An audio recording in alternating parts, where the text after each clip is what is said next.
Hey YouTube, today I'll be removing the paint off the Thunder floors. As you can see, like, the paint has been chipped off.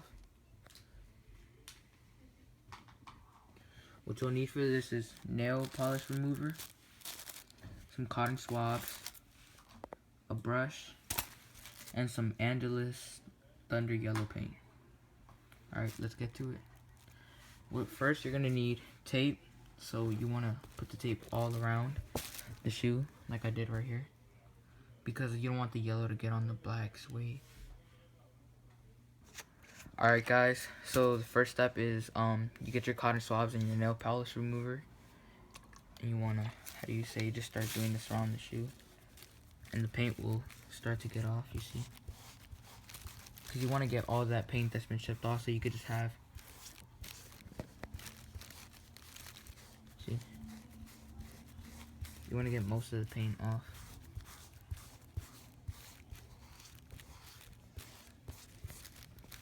You want to do this all around the shoe. And as you can see, most of the paint has fallen off. Move to the next side.